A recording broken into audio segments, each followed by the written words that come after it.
Okay, motherfuckers! This is the second lesson of the day. This is INSA Arts and Crafts, and we do tarot readings and life coaching. This is the second lesson of the day, and today we are going to handle. The second lesson of the day usually is going to be about emotions, and today we are going to handle emotions in the sense of joy and sorrow. Now, what's the why joy and why sorrow, and why we didn't just talk about joy on its own and talk about like just focus solely on joy? If you are experiencing an emotion and you are afraid, and you don't experience the other form of emotion, if you focus solely on one form of the emotion, know this, that you are using this form of focus as a way to escape reality.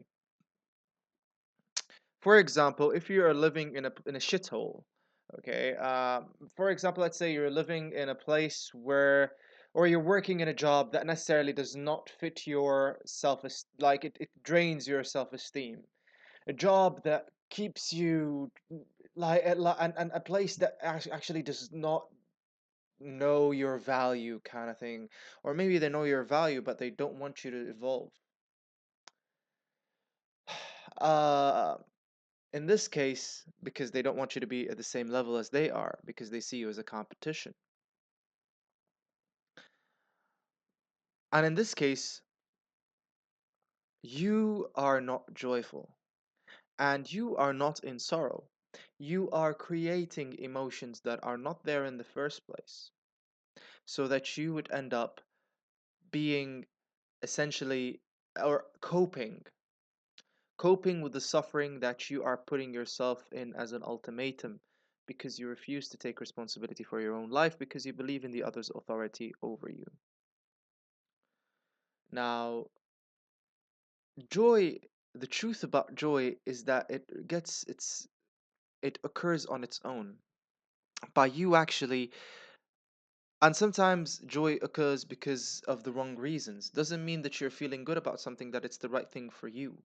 That's something that you will learn the hard way. A lot of times you'd be feeling joyful because someone is likes what you're doing with them. For example, let's handle narcissistic and codependent relationships for a bit. The codependent is full of joy when the narcissist tells them you are amazing. This is a feeling of joy, no doubt. But at the end of the day, this is the codependent in this case feels joyful because he believes that he is appreciated. Same thing with the narcissist. The narcissist, when the codependent cares for them, and the narcissist forgets to care for himself and to care for his well-being, he feels joyful. But he feels joyful not because of his ability to take responsibility or their ability to take responsibility for their lives. They feel joyful because they are able to take they think they can escape the responsibility to care for their own selves, and they can escape their responsibility to love themselves by finding love in others. And that is the danger. When you're feeling the emotion at the wrong time, at the wrong place. And in this case, you will end up attracting circumstances every now and then to actually change, to shift you, to shock you into feeling a different way towards that circumstance. Because at a certain point in your life, you would want to get out of places that hinder your will. But when you get into a place that doesn't hinder your will and actually nurtures your will, you might not feel joyful. In fact, you might feel terrible. And that's because you're not used to it. You're not familiar with people actually supporting you. You're not familiar with the fact that you can actually make it with people who believe in you and you believe in them. So, in this case, you would feel sorrow in the place of joy and joy in the place of sorrow. So how could you overcome that? It's very simple, really. To overcome this, you already don't need to do anything because life is going to throw at you through reflections circumstances that will shock you into changing your emotional opinion about things. Because there are levels of opinion about things. There is the thoughtful opinion of it, based on your perception and based on people's opinions and based on your own opinion that you cultivated over through the years. And there's an emotional opinion, and emotional opinion takes longer time to adapt than the thoughtful opinion, because the thoughtful opinion, you just need to think about something. But for you to feel different about something, for example, let's say eating vegetables. Eating vegetables is very healthy for you. It's healthier than McDonald's. But when you eat McDonald's, you're fucking in love with the burger. Doesn't mean that the burger is healthy for you. In fact, it might be very poisonous for you. But you've already have been familiar with the sensations that this product produces in your system, and you're like, yes, because it tastes good, then it is good. Not necessarily. Then how would you know? Through circumstance. And through, on the long run, by making choices. And if anything, joy should be produced by you making choices. Whether you know where you're going or you don't, once you've made a choice, you should actually feel joy. You should feel relieved from the fear of, well, shall I take this or shall I take that? Same thing with sorrow. Sorrow is basically about losing people. Is about losing. Is about not is not about failing. When you fail, you feel sorrow. And a lot of people will be like, no, don't feel sorrow. Just laugh at it. And yeah, laugh at it after you felt the sorrow. Because your body needs to feel joy and needs to feel sorrow. And essentially needs to feel every emotion. Otherwise, it wouldn't have generated it in the first place. So when it comes to joy and when it comes to sorrow, what is the nature of joy and what is the nature of sorrow? Since we're here, me and Auntie Bishop are magicians and we practice magic and we teach it. We will be talking from another principle, from the principle of the elements, from fire, air, water, earth, and spirit, and how each emotion in this part of the day we'll be talking about the emotion itself and how it is related to fire, water, air, or earth. The in this case, the joy is a solar emotion and it's related to fire and air. That's why when you're too joyful, air disperses fire, so you feel dispassionate and then you go back to sorrow because your fire is gone, so you depend on water as a form of energy, and in that you feel a lot of sorrow. The other aspect of that is sorrow. Sorrow is water and earth. Water and earth is the opposite, the polar opposite of fire and air. And what that does is that earth dries up water, and suddenly when you get through like too much, when you stay too long in sorrow, you become depressed because you have essentially depleted all the energy, all the mana in this case, and now you have a dry earth, and then you go into depression, and that explains the manic depressives. The manic depressive in these cases are the people who go through extreme forms of joy and extreme forms of sorrow. They don't have a level of they don't have a level of balance.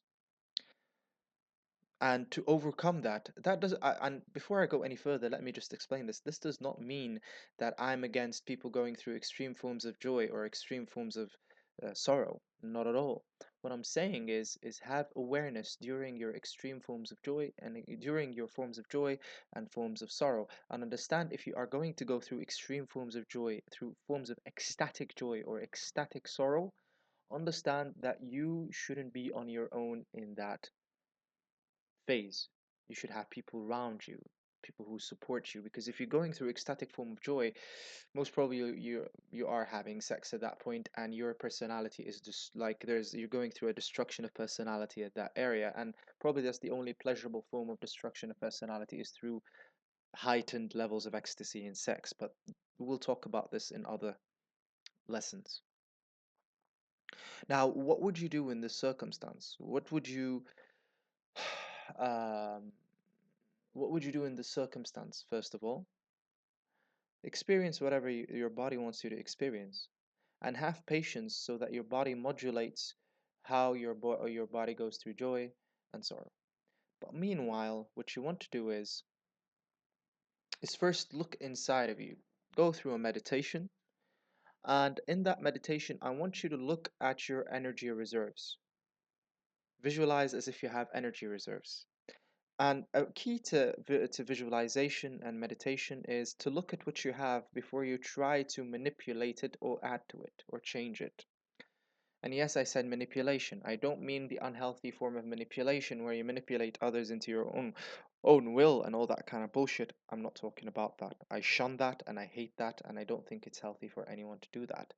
Yes, there is a perfectly natural state of manipulation where people manipulate their circumstance to feel secure and safe. There is a level to that. But but even that, more than that, is this is not the conversation for that or displaying my opinion, but rather displaying my experience. Now, which is essentially my opinion. Now, how to you look first in the energy reserves and you ask your system to show you your joy reserves. And in this case, if you have too much of that joy, spread it around the people you value. And visualize you're giving it to the people that you value. Visualize that you are putting it into the earth. Visualize that you're enjoying yourself. Make sure that you uh, spread the energy. And look at sorrow. You know, and again, a lot of people need to feel sorrow.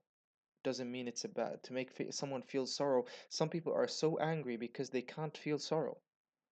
Give them that sorrow. If someone is trying to suck your energy or send you a lot of destructive energy, most of the time it has nothing to do with you. It actually has with the fact that they're looking for someone to slap them silly out of their anger and to make them actually feel sad. That's why you'll find a lot of mean assholes and mean bitches just being mean for the sake of mean because they're looking for someone to beat them the fuck up so they feel sad. So they release that energy, that coagulated energy of anger.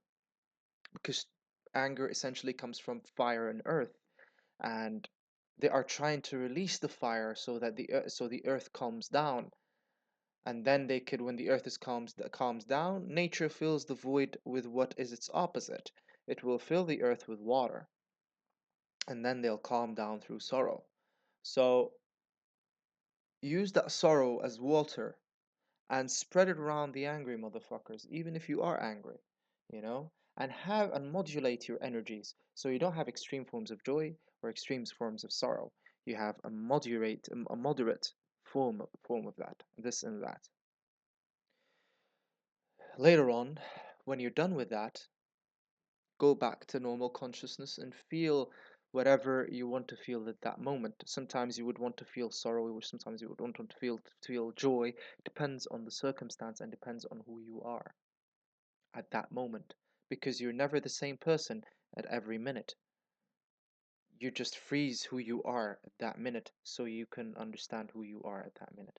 But that doesn't mean you are the same person. So, after you have known what you have and you dealt with what you have, let's say, for example, that you don't have enough joy. You have really limited amount of joy and you have a lot of sorrow. You release that sorrow. If you release that sorrow at that moment, you'll be depleted. So what you want to do is you would concentrate on fire and air. Now, what is an image of fire and air? Fire and air would be basically just fire and and a bit of smoke coming out of it, or not necessarily smoke. It is the air that moves the fire upwards. That is the joy, the air that moves the fire upwards. Now, you want to focus on that air, and you want to focus on absorbing it. Through exercise and experience, you'll be able to absorb it just by just saying, I want to absorb that. And you will absorb it from the surrounding. Doesn't mean you're going to absorb it from like surrounding people. No, not leeching. I'm not teaching you here to leech off people. I'm teaching you here to use your circumstance to share the energy of the circumstance with your surrounding. So you take that air from from the fire, you absorb it, you share it with the surrounding, and you give it back to the earth if you don't need it. Same thing with sorrow. If you find there's low levels of sorrow, that means you're going to be angry a lot of times when it's not necessary. So what you do is you raise up the energy of sorrow a bit by taking from water and earth. You take from water a bit of water and a bit of earth, you mix them together in your visualization, you absorb them through breathing, and you store it in the right place in your body.